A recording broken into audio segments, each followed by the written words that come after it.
Peace be upon you, brothers and sisters. This is Saeed Mirza from MillionaireReason.com, and in today's video, I want to talk about the number 19. Um, I've been thinking about making this video for a while, and just something happened today that kind of spurred me to, get on with it. Now, I've been doing this for about 4 years, and I have encountered many people, the code 19ers, who have this mentality that if you don't believe in the code 19, then you're missing this great mathematical proof, and that without the number 19, without this understanding of the code 19, somehow your faith is deficient. One of the arguments that I bring forth is that the people before this 19 code was discovered, they also had faith, they were believers. So obviously the code 19 is not something you need to believe that the Qur'an is from God. And the Quran itself has many proofs besides, this supposed code 19. The heavens and the earth, in it are proofs for the believers. This is the stance of the Quran. I mean, just looking outside and seeing the phenomena around us and within us, they all testify to the one God. And the Quran is just asking you to consider those proofs. So those are the real proofs of God.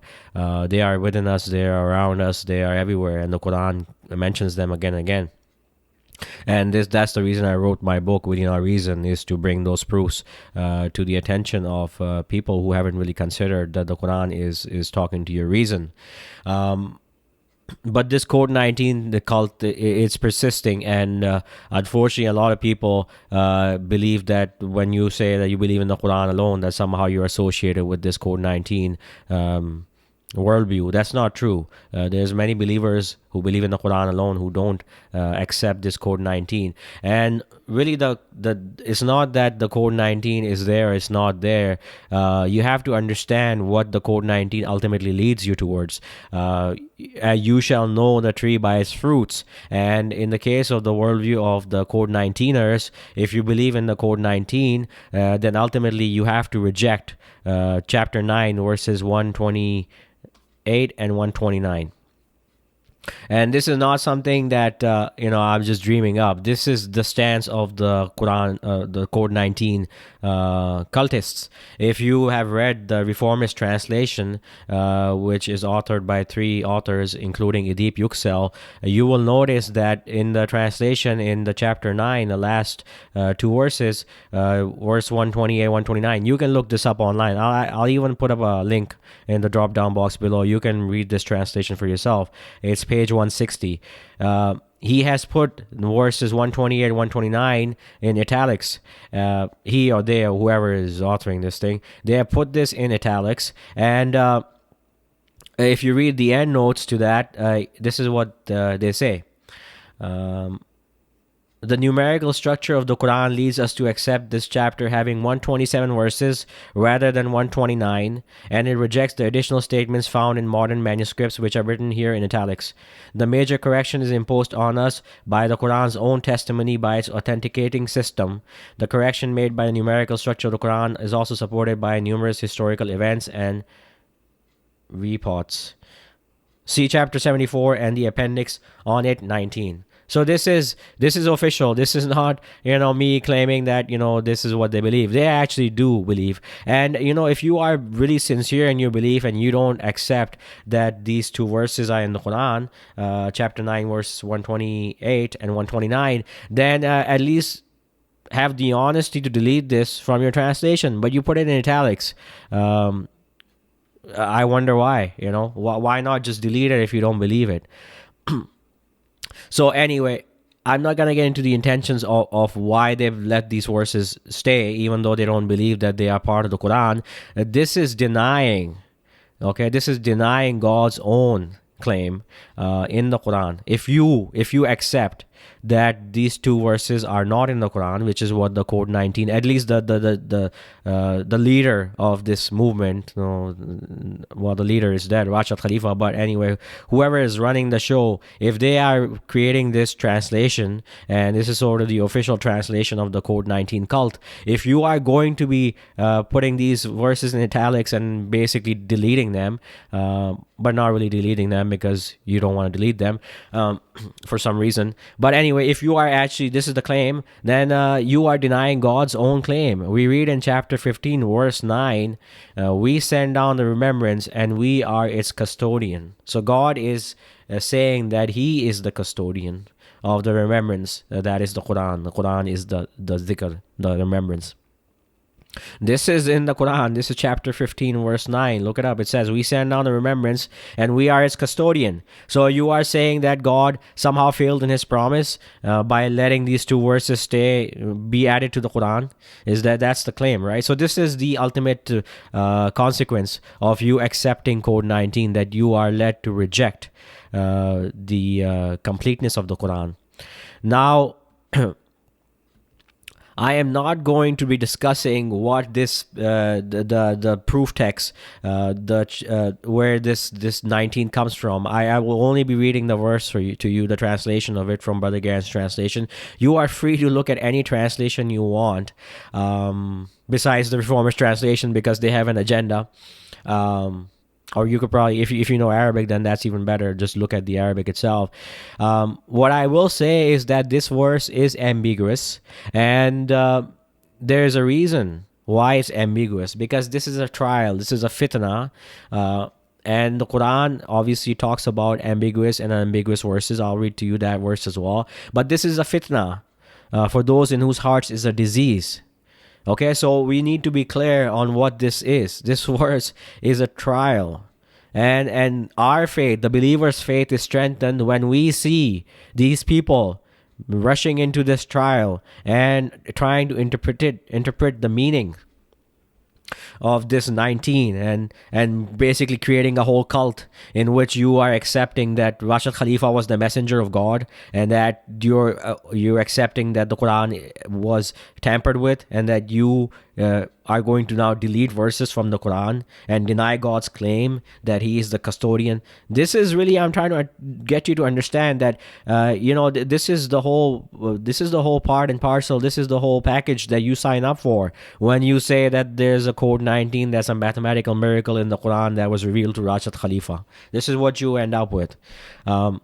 I know I will get a lot of hate for this, but I just want to be clear, because a lot of people have this misconception that if you are Quran alone believer, somehow you believe in the Code 19, and if you don't believe in the Code 19, then all of a sudden you're somehow deficient in your faith. There's nothing to do with that. If we need to understand that faith is a bestowal from God. It is by God's mercy, and reason can only take you so far. So it's not that the Code will give you any belief or strength. It's God. He puts the belief in the believers' hearts, and He strengthens their belief. Now, let me first give you the backdrop. The Quran itself talks about that there are some verses in the Al-Kitab, the book, which are ambiguous, and some are unambiguous, and there's a purpose for that. So this is what we read in chapter 3, verse 7. He it is that sent down upon thee the writ, or the book, Al-Kitab. Among it are explicit proofs. Okay, they are the foundation of the writ, and others are ambiguous. Then as for those in whose hearts is deviation, they follow what is ambiguous thereof, seeking the means of denial, seeking a trial, and seeking its interpretation. And no one knows its interpretation save God. And those firm in knowledge, they say, we believe in it. All it is from our Lord. But only those of insight take heed. Now there's two readings to this, okay? There's one reading that says, and no one knows its interpretation save God, and those firm in knowledge, they say, we believe in it. All is from our Lord. And there's another reading to this. The other reading is, and no one knows its interpretation save God. And those firm in knowledge, they say, we believe in it. All is from our Lord. So I'm just trying to get you to understand that at the end of the day, those who are firm in knowledge, they say we believe in it all. Okay, we don't deny any part of the Quran. We don't accept that the Quran has been doctored with, or that some verses have been deleted. Okay, and that this is the book itself is complete and it's from God. This is the stand of those who are firm in knowledge, those who believe that the Quran is divine revelation.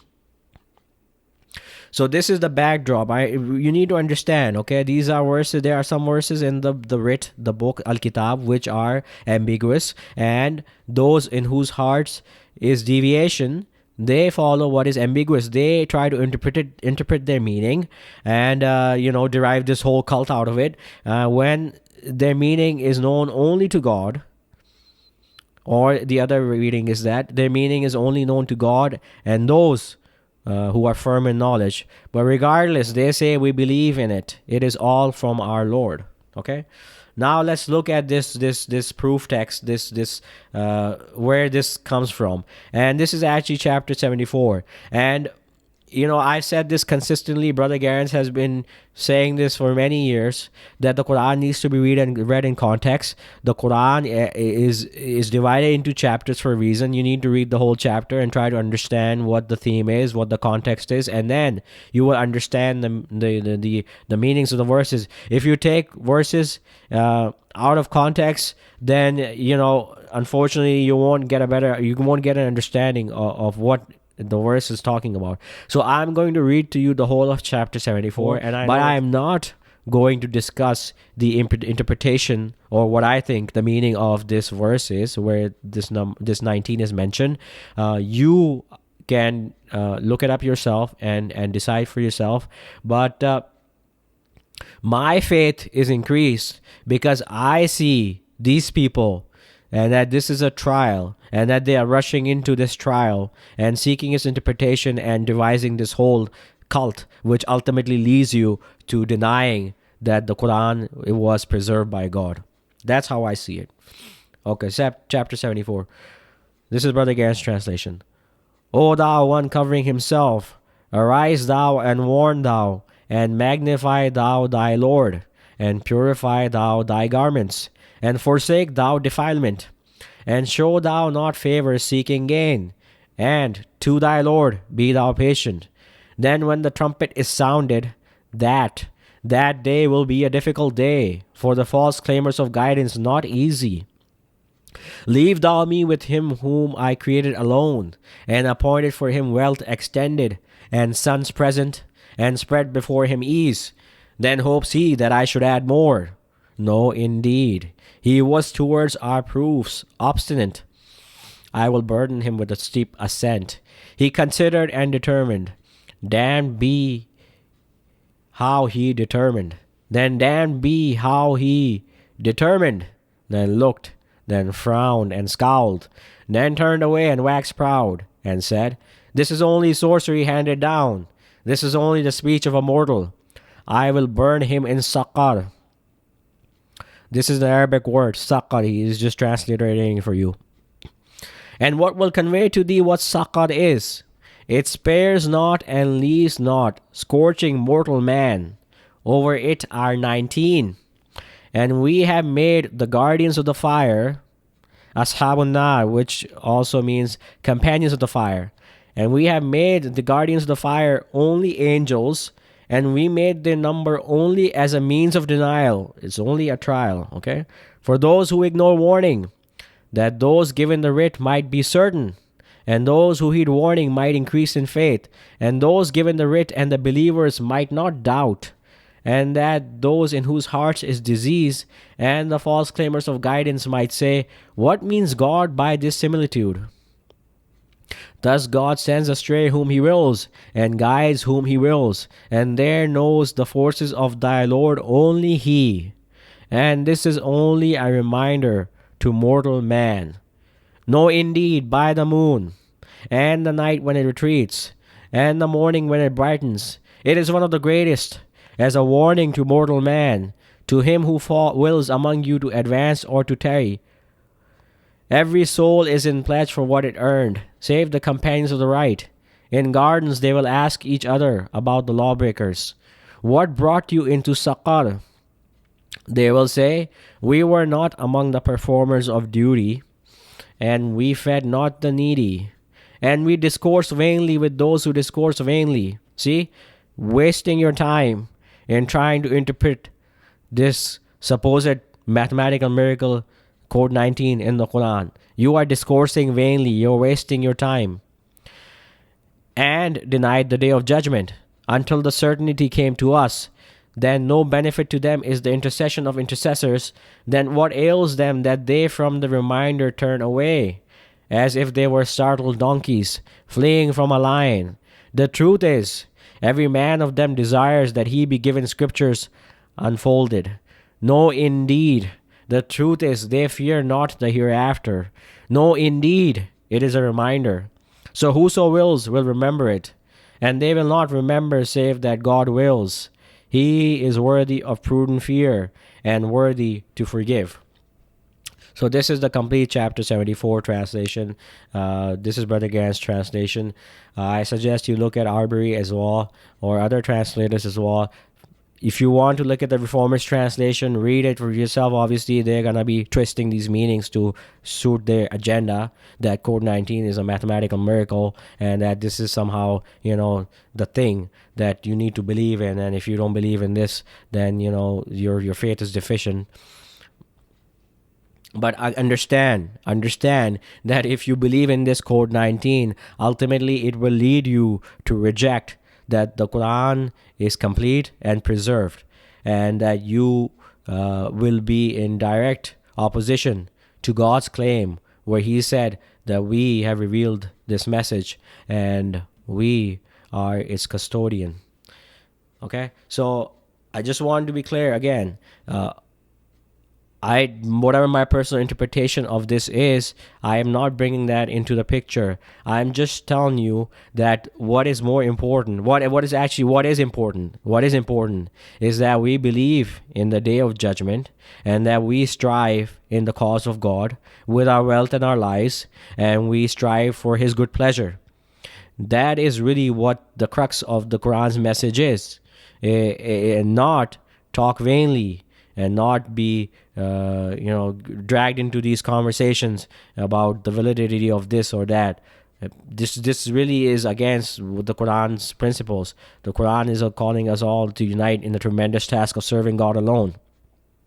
So understand that this is what this 19 cult is, and that this is what they themselves are doing. So you need to understand that. And also, chapter 74, that specific verse over it are 19, and we have made the companions of the fire only as angels.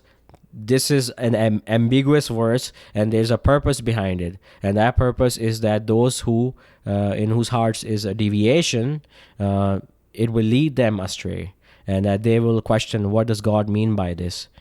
Okay, this is the purpose. And that those who believe in it, those who believe that the Quran is from God, their faith is strengthened when they see that this is precisely what this verse is doing, is leading them away from the Quran. The Quran stands that it is a preserved divine revelation. And yeah, I think I've said all I needed to say about this code 19, and I probably will get a lot of hate for this, but it is important that I be clear on where I stand on this 19, and that you, those who have accepted this 19, might not know exactly where this path leads you towards, that you also verify what I've said, and look up the translation yourself. I'll put a link in the drop down box below, and read the end notes. This is not some sort of some assumption that I'm having. This is exactly what the stance is of those three authors that are sort of the code 19 reformist, whatever this thing is. They have published a translation of this, so this is in black and white. Anyway, God willing, until next video, peace and blessings be upon you.